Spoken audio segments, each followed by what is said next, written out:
Who is Ohio State, you ask? Well, tonight is the night we all find out who the Buckeyes are. But at first, we're going to dive into the excitement that we have for this week. I mean, goodness gracious, Heupel having an almost 20-minute press conference today. First of all, that never happens. So that, first of all, should let you know what kind of game that Tennessee is playing in 6 short days.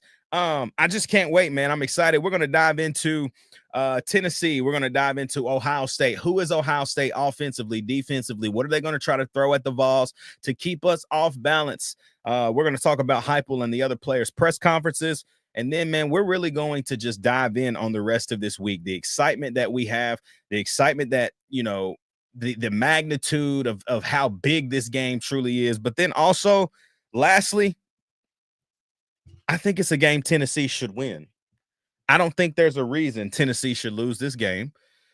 And if we do, it's going to be because of one thing.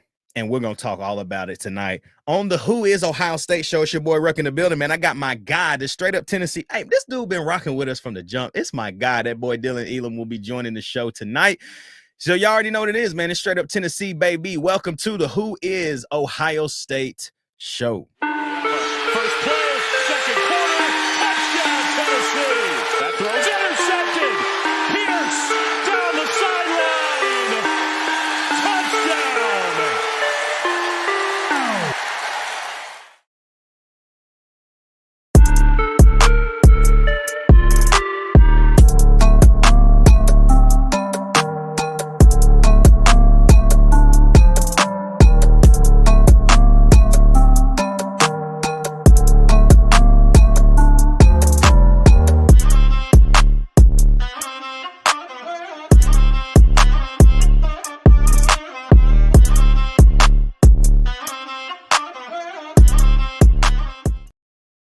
Yo, straight up Tennessee fam, what's happening? And welcome to the Monday night Who is Ohio State show. Y'all know what to do, man. It's the top of the show. Like, comment, and subscribe. Hit that bell notification, man, so you never miss a video. Also, join the channel, $2. Join the channel, hop in the Discord, hop into all the straight up Tennessee tailgates, hop into all the conversations that you really want to be in weekly as the Vols open up the 2024 college football playoff this weekend in Columbus, Ohio. Got my guy Dylan with me. What's up, my guy? What's goody?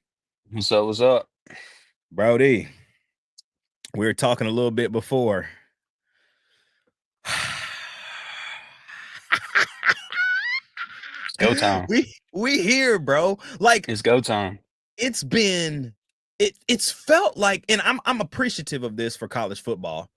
It has felt like the longest season, like waiting for this, because Dylan Sampson said today, like, this is what we expected. Like, it was never an afterthought of like, what if we don't? It was just, this is what we're gonna do. And with the extended season in the college football realms of 2024 and really for the future, it's exciting to be playing really meaningful football on December 21st, bro. Yeah, bro. Everybody just stop and smell the roses for a minute. We've been waiting on this for how long, bro? Come on now. I was 8 years old in 2009 when Kiffin got hired, bro. Do you know how Bro. bad the last 10 years of my life have felt? Bruh, it's been pain and suffering up until here, bro. So I'm just stopping and I'm smelling the roses and I'm having a good time. And we in the playoffs. We playing with house money now. Let's go get it. Yeah, man. It's the thing that people don't really understand, I think, or you know, people are talking all about what happened in the season and what did Ohio State do and what did Tennessee do and yada yada yada. It's 0-0, bro. All of that makes no difference on what's going to happen this week. Let's hit the chat, man. The boy Adrian blowing it up. He says, says if Tennessee's D-line can win the line of scrimmage, then Tennessee should dominate. But if the D-line plays like they did against Georgia, then we will get torched by OSU. He says, I got us winning. Also, Adrian's been a member of the channel now for a year. Shout out to Adrian, man. My guy says Tennessee 21-17. We're going to get into score predictions a little later, but I was telling Turner today, I wish Turner was on here with us tonight. But I was telling him earlier today, I think Michigan, and we talked about this, Dill. We talked about this. Michigan laid the foundation for what you have to do to put Ohio State in bad situations. I got so curious, and I know that I typically don't start the shows like this by giving, my scout early. And I'm not going to give the full scout, but I want people to see this because I think it's important to understand kind of what you're seeing and what you're going to see with Ohio State. Here's what I want to tell y'all. Every game that Ohio State played close, they didn't score more than 35 points. Every single game they played close. 35 to me and us, it's been a struggle to get to 35. But I don't see that being an issue now. We've had time to click. You got rid of the cancers with the transfer portal and people probably hating on each other and all the weird stuff that happens behind the scenes that nobody knows about. But here's what I'm saying. Every game that they played close, they did not score more than 35 points. If we want to be specific, extremely specific, they didn't score more than almost 30. They had 31 on Oregon, and they lost 32-31 there. Ohio State's danger spot for a loss is 24 or less.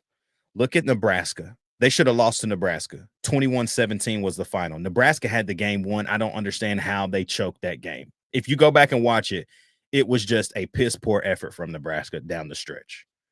Penn State, they should have lost this game 20-13. Another thing, they didn't get over 24 points. Against Michigan, they had 10 points. Michigan had 13. Dylan, safe to say, Tennessee knows how to win games when it's not a lot of points being scored. And Ohio State doesn't really know how to win a lot of games when they are held to under 20. If the Vols hold these cats under 20, I like my chances, bro. I do too. And that's the thing about Ohio State is they're a very finesse football team. They're not going to come out and dog walk somebody and win a game 7-3. That's just not who they are. If they can't get above a certain point, they're not going to win that game. It feels like Ryan Day, just something gets in his head if he can't score early and often to where he starts panicking. And I don't know what that is, but Tennessee has made a name for itself playing power football this year.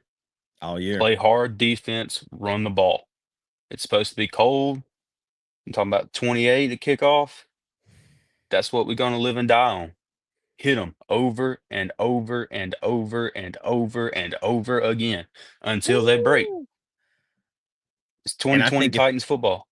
It is. Keep 2020. hitting them, bro. Keep hitting them, bro. Bro, that's it. Jonah Hudson, what's up, Jonah? He says, family, we about to go to Columbus and buck some eyes. Go Big Orange. Adrian says, I know we better watch number 2 on OSU. He be lurking, especially in the run game. Hopefully Miles Kisselman pancakes him if they try to blitz. Who is that on the defensive side of the football for Ohio State? Is that Ransom? No, Ransom's 0, I'm pretty sure. It might be Ransom. Hold on. Oh, Caleb Downs. How did I forget about Caleb Downs? I forgot about him too. Caleb Downs, of course. Yeah, Caleb Downs is a monster in the run game. Thanks. We got you, Adrian. Caleb Downs. Yeah. I think the thing about Caleb Downs is this. You can't teach athleticism. Like you can't teach that. Like he has that. The one thing I feel like with Caleb Downs that you can pick apart, and Heupel is just waiting for it. Go back and watch the 2023 Alabama tape. Go back and watch it when Caleb Downs was starting at safety. Yeah. Go back and watch how many times we threw to his side and was beating him. Miles, or who was that? Who was the tight end? Caught the touchdown last year. I'm tripping. Castles? Yeah. Look at McAllen Castles on the goal line. Go watch who was over there. The squirrel white wheel route. Who didn't move over and shade that side? Caleb Downs. There's going to be opportunity. Somebody said this today in the press conferences, said that there are going to be opportunities based off of what they do defensively. There are going to be so many opportunities for us to make the play The question is, are we going to make the play, deal? If we make the play, it could look a lot. It could be a LSU, bro. I'm sorry. Yeah. If the play is there and we are making it, I go back against freaking Arkansas, bro. How many shots did we have? And we just missed. Yeah. I mean, we just missed. And even thinking about just as recent, think about Georgia. Second half, like we had shots, we had plays that were there, and it was miscues or something went wrong there. I felt like we had every opportunity to close that game up. And I feel like with this one, it's a little different. I don't even think that if we're losing in the fourth that there's no reason to trip. Like it takes one play, especially in a game like this, man, that can teeter left or right. And I just think when the plays are there, if we are executing them, bro, it can be a long night for Ohio State. Tim Rice in the chat says, what's up, straight up Tennessee, baby? I hope there's more orange than red and gray in the shoe. 31-19 Vols. Y'all know how we do on Monday, man. We're going to throw the score predictions up later. Adrian says, our tight ends are key this game. Deal, let's talk about it, man. Let's just go ahead and talk about expectations for this game, okay? There are a lot of variables, I think, for Ohio State. Seth McLaughlin, your starting center, done for the year. Your starting left tackle, done for the year. These are guys that have played all year long. These are guys that you have had for all 12 games that you have played. Now, in the biggest game, in the biggest stage, at the biggest stage, those guys are gone. And you're about to play a team who does everything that you wish that you had those guys for. And the expectation is that Tennessee's D-line dominates, even if those guys were there. But now they're not. You're throwing in a new center, the most important position on the line. A lot of people say, nah, it's the left tackle. No, it's not. The center is the most important position, more than the quarterback to me, I think. He's gone for the year. He done. Now, you've had time to work another guy in, but that chemistry ain't there like it was with McLaughlin. Ain't no way. Ain't no way. When you look at that matchup in itself, where are the points of interest for you? When you say, hey, Tennessee wins this game if? It's going to be based off pressure on defense. It's going to be, and not necessarily from the Leo spot or Tyree West or anybody on the outside. It's going to be interior pressure. Because if you can get in his face and let him know you're there all night long, he is going to shake. He is going to break. He can't take pressure, man. I don't know what the stat was for Michigan, but on his pressured snaps, his completion percentage just fell off a cliff. So if we can get Jackson Moy or David Hobbs, any of those guys free up the middle, especially on a backup center, we can shake him to the core. I think I asked myself this question earlier. I was like, Tennessee wins if. And for me, bro, it's Tennessee wins if there's no turnovers. I think if you come out and you do everything right, no fumbles, there's going to be no room for us to not score touchdowns. There's not going to be room for us to not kick field goals and score. Like, we should have successful drives with no turnovers, because I feel like we've been able to move the football on anybody. We've just struggled in the green, like when we get to the 20 in the red, like we just struggle. And that, I think, has definitely been a point of emphasis in these 3 weeks to get things back right in that realm. I mean, there's some goal line plays that I feel like we haven't seen. Heupel said it today. They asked the boy the question, hey, what are we thinking about leading into, this game or whatever, and forums, and in the last 3 weeks, have you installed anything else? He said, basically, no, we're going to be the same team we've been on offense and defense, like as we've been all year. That's all we're going to do. And then he just laughs about it. He just laughs. So I know this cat got something that he cooking, and I can't wait to see what it is. I can't wait to see what it. Tim Rice says this: as long as we stay with the tight ends, for some reason we use them and then stop. That's a great. Yeah, I don't know what goes on there. You'll see a lot of 12 personnel. We talked about this before the show started. Like, I think you're going to see a ton of 12, but for some reason, just have a sneaky suspicion you're going to see some 12 with Ethan Davis as well. I feel like they just, because not only has he gotten better in 2024 with the blocking side of the position, he's probably your best pass catcher. On the team, to be in all honesty. He don't drop the football very much, and he's never done it. So, Brent Rains, what's up, Brent? He says interior defensive linemen are key. Mac Q says, yo, straight up fam. What's happening, man? Who is that?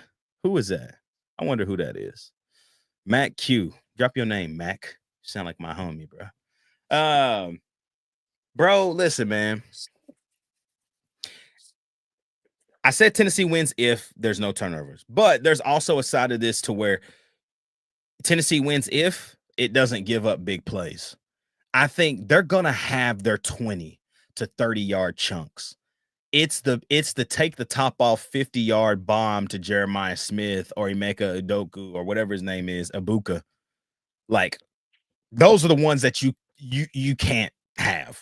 Nice. If you don't have those, I like you in 60 minutes against this team, period. I love it. I love Tennessee in 60 minutes against a team like this. I really, really do. I'm right there with you. Let me ask you this. Where's your excitement level just to be in this position? Obviously, you talked about it earlier, and then adding to it, Tennessee typically in games where they have no pressure, they tend to show up early and we fall off. Think about Georgia. No pressure was on Tennessee to really win that game. Pressure was on Georgia. That would have been their second straight loss. That was their first home game back in Athens in a month, right? Like, there were a lot of variables with that game, and Tennessee smacked them in the mouth. How does Tennessee keep that type of intensity for 60 and not for just 30 minutes? Well, Tim Banks has to stay aggressive on defense. I feel like that's the main nail in the coffin. But historically, you look at Heupel's tenure here, and whenever you give him a week, say a bye week, he's usually pretty locked in that next week, disregarding Arkansas, obviously. But right. You give him a couple weeks, and you look back to the Music City Bowl in 2021. Hendon, that was his game that really propelled him from 21 Hendon to 22 Hendon. It was. Then you go the next year. Has Joe Milton ever looked better on a football field than he did against Clemson? No. You go to last year. What happens with Nico? He don't throw a whole lot, but he goes out there and he gets his 4 or 5 touchdowns, whatever it was. It was clean. Didn't let up a point on defense. I'm just saying, you give Hype time, he will give you results. I like that energy. Because it's true. All he needs is a little time. And we had extra time to sit and realize and think. I think we all knew. Oh, goodness gracious. I think we all knew. After the last rankings that Tennessee was playing Ohio State regardless. I think they wanted this matchup big time. We got the primetime spot for a reason. Primetime, ABC. This is what they wanted. And they got what they wanted. And that's why nobody else is excited for the other 3 games this weekend. Like, nobody is. Like, this is the one. Let's see what Adrian says. Says our secondary got to make plays when they see the ball. Interceptions are game changers. Yep, Brent Ray, and you funny, Brent says kombucha scares me, talking about Emeka Ibuka. Says excited to see McCoy strap him down though. Says Jonah says we will make Carnell Tate regret going to Ohio State. You know what's funny about that? Like, I totally forgot that he first of all went to Ohio State, but then you go back and you look at what he's done. I mean, he's your third leading receiver, but after him, the drop off is vast, bro. Yeah. Like Jeremiah Smith has 57 catches, Abuka has 60, Carnell has 41, and then their next receiver, Dylan, their next receiver has 12. Yeah, Their that's a next drop off. receiver, their Travion Henderson has more catches than their next receiver at Yeah, he's gonna 19. be somebody to look out for this game too. You know, like here, bro. Let's just dive in. Let me dive in. Let me dive into I the. got Let me do the scout. Let me just go ahead and run this up so that we can continue to talk about what we really want to talk about. So, who is Ohio State and what do they bring into the shoe on Saturday? Well, Ohio State's 10-2, coached by Ryan Day. Offensively, had a lot of great transfers in the off seasons with Will Howard from Kansas State, bringing in Quinshon Judkins from Ole Miss, and getting the number one wide receiver in the class of 2024 being Jeremiah Smith. Abuka returns. G. Scott, great tight end, who he also returns there. Carnell Tate obviously is that third receiver position. Brandon Ennis is their fourth guy. Led in the running back room, obviously, by Quinshon Judkins. He's got 803 yards on the year. The thing about this is that's very interesting, though, is while he has 5 yards on the year, he's averaging 5.5 yards a carry. But against power 4 schools, he is averaging against AP. Let me say this: against AP top 25 schools, he is only averaging 3.9 yards a carry. Travion Henderson is the number 2 running back. I guess they're 1A, 1B.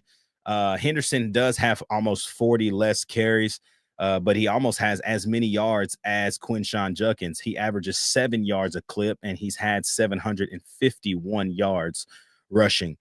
Their next closest back, sadly, is their quarterback. Will Howard has 72 carries on the year, 7 rushing touchdowns.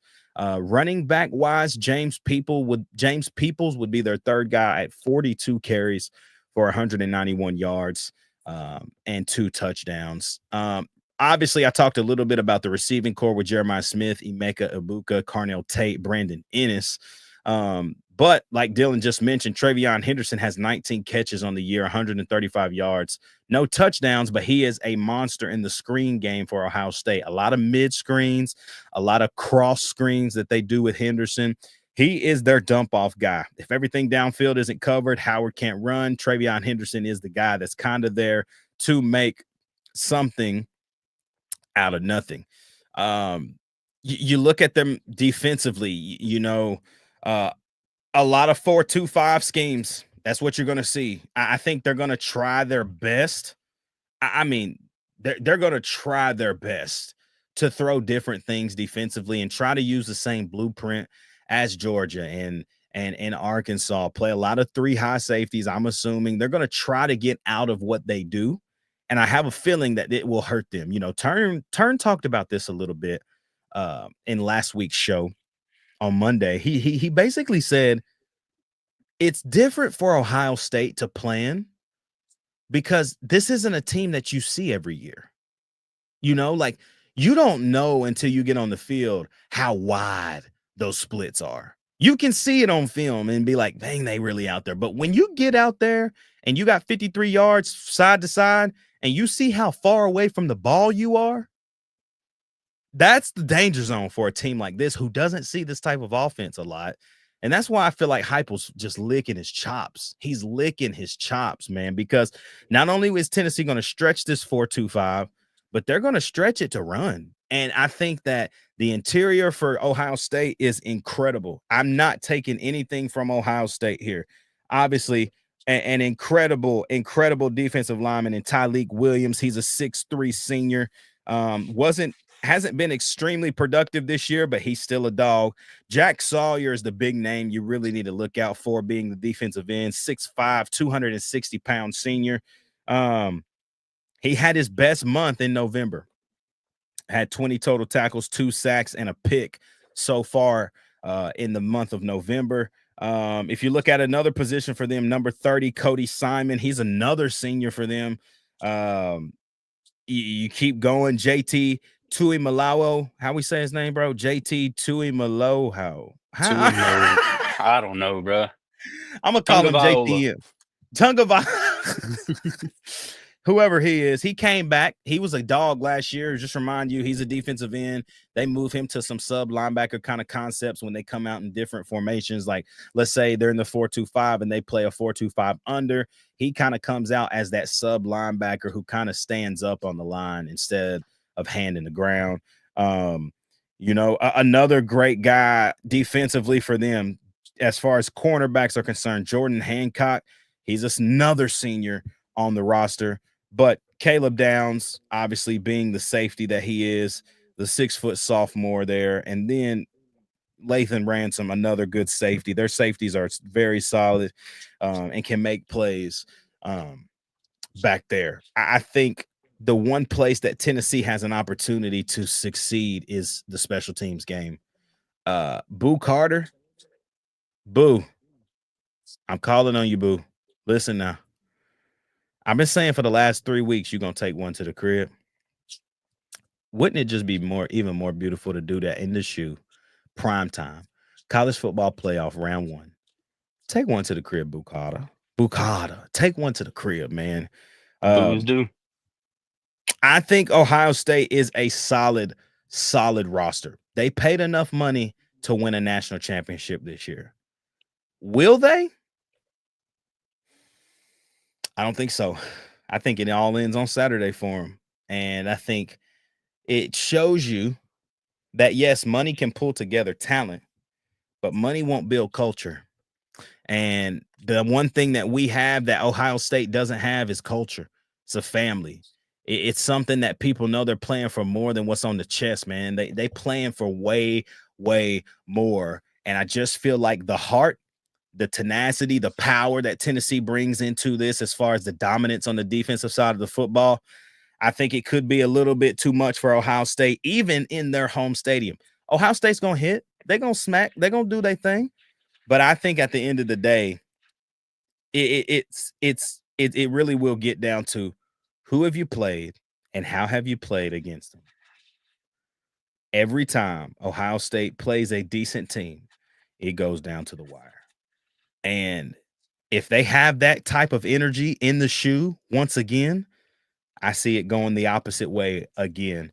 And that's why here in a few minutes, I'm picking the Vols, bro. I'm picking Tennessee to win this one. And I don't think it's going to be necessarily pretty, but I think that Tennessee has everything they need to win this football game. Oh, yeah.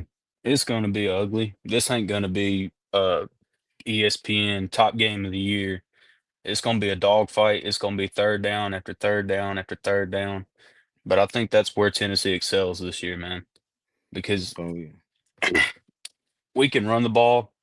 We can do all that. We're going to have to live off the play action, making their linebackers bite. Like everybody in the chat said, get the tight ends involved, get the short routes going. Not necessarily comeback routes every other snap, but you know what I mean. And on defense, man, just be aggressive, stay aggressive. Ohio State's offensive line, they're all more pass protectors than anything. They don't really get down and dirty and push guys off the line 3 yards. That's where I feel like we can excel. If they start coming at us head down, swim move him real quick and get back there. Quickly with the swiftness. Me, Turn, a lot of the other cats, man, we're all going to be in Columbus. And, bro, the story behind that is crazy how we got to this game, bro. So, like, check this out. I got a friend who is he's one of those guys that you just are like, you're thankful, because they've done a lot of things. He's played in the majors. You're just like, bro, okay.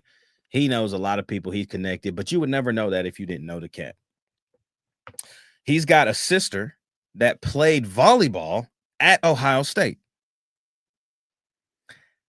So the alumni at Ohio State, from what I understand, their donor rank is actually higher than said donor rank of a Tennessee like high giver.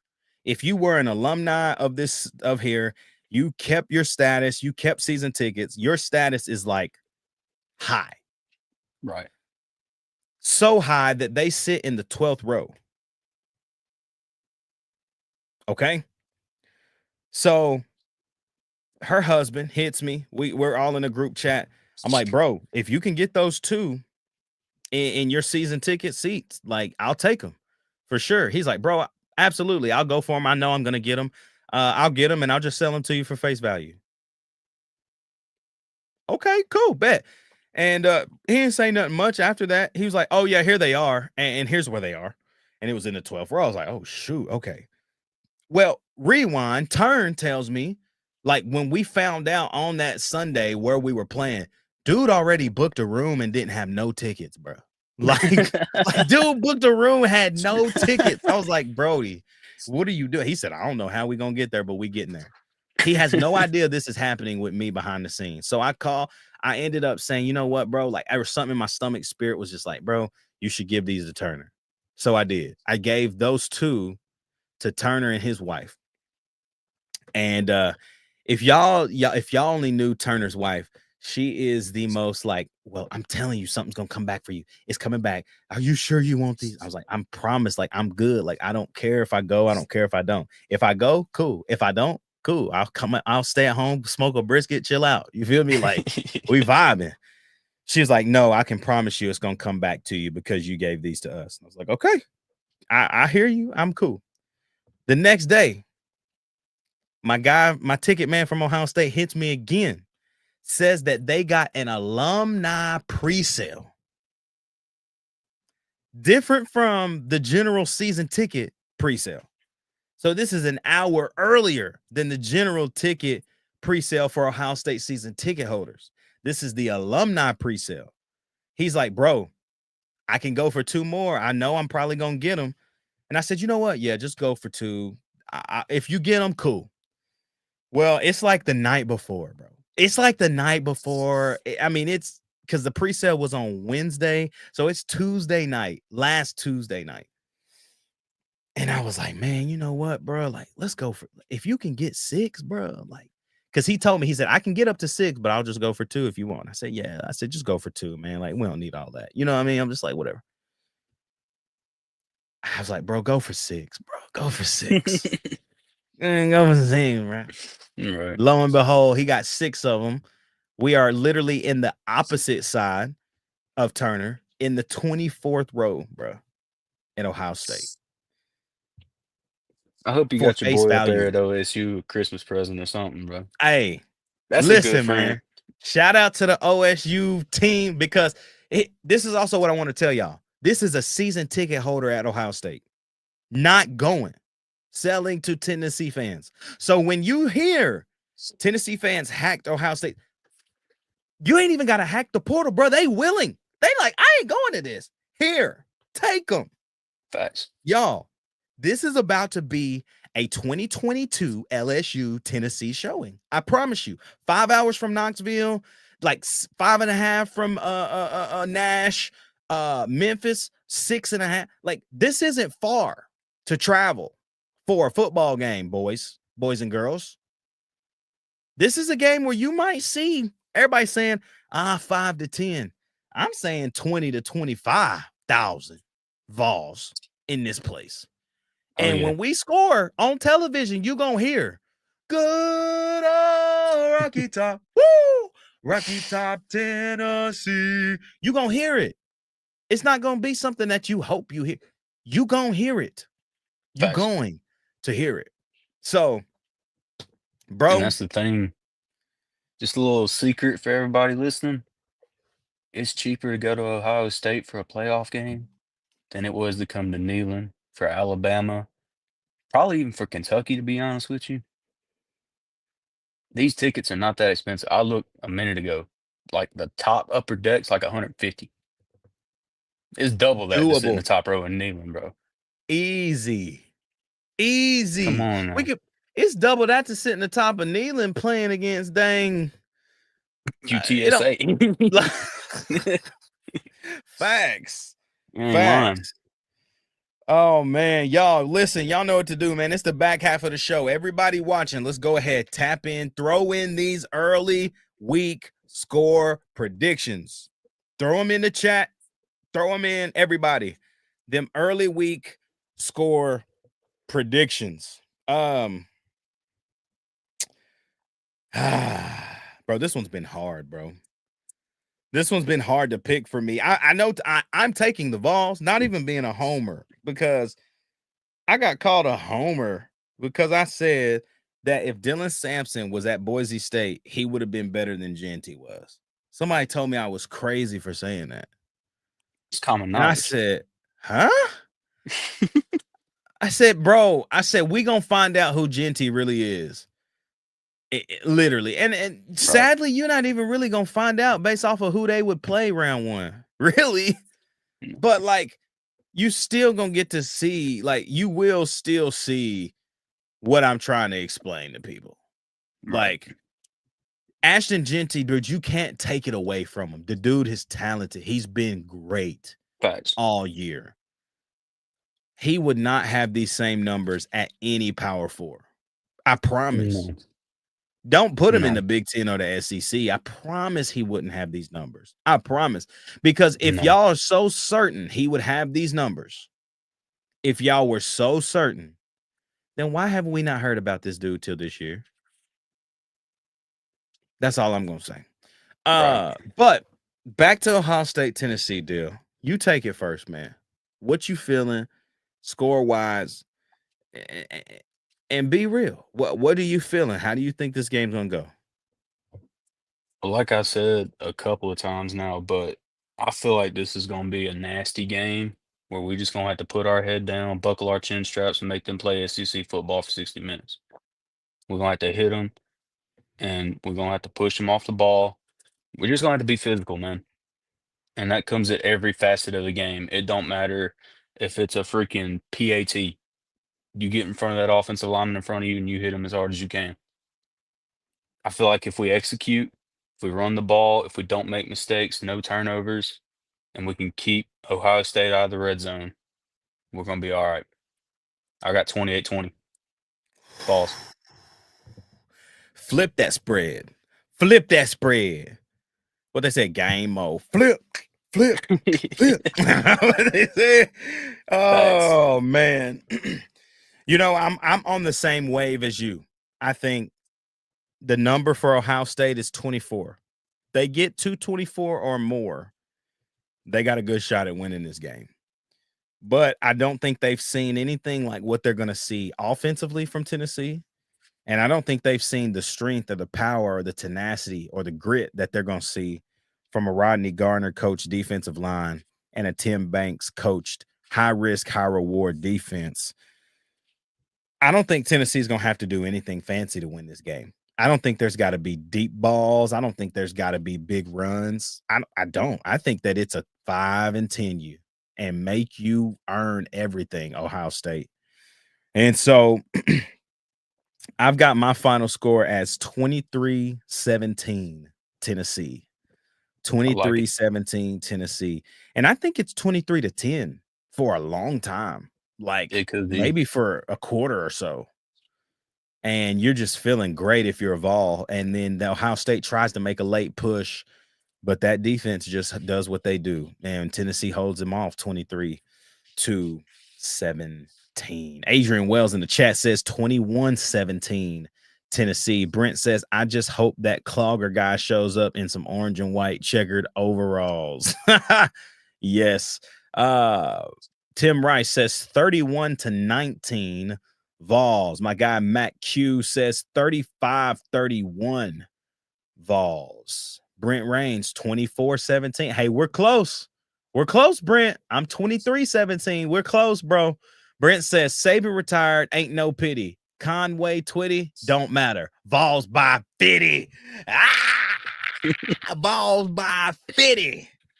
Oh, y'all, listen, man. What a show. What a night it's been. Listen, who is Ohio State? You found out tonight. I can't wait for this week. The hype is there. Friday night, we get a college football game. Tomorrow night, Memphis plays who they got? Western somebody? I've done forgot, to be honest. I can't remember. I know Memphis plays tomorrow night, though. I can't either. Yeah. But it's a big week, man. It's a big week. Can't wait, man. Cannot wait for Thursday night. Y'all, listen, we don't go live this many times. We're going live Thursday night too. So pull up Thursday night, 7:30, same place, same time. We can't wait to see y'all there. But till then, man, stay locked in on the socials. Follow us at Straight Up Tennessee on Instagram. Join the channel right here on YouTube, man. For $2, you get to hop in our Discord. And y'all think that I just be capping about like how dope Discord is? Like, I'm not capping to y'all. This is just us. Like, this is what we do. And it's blurry. It's blurry, I think. Yep. But like this is the Discord channel. It don't end. It doesn't end. Like, we just throwing in all the hot details. And I'm glad that's blurry. So you can't even see the content. You feel me? Right. And Like, that's just today. That's just today. Right. That's just today, y'all. Right. Pull up, man. $2. Hop into Discord.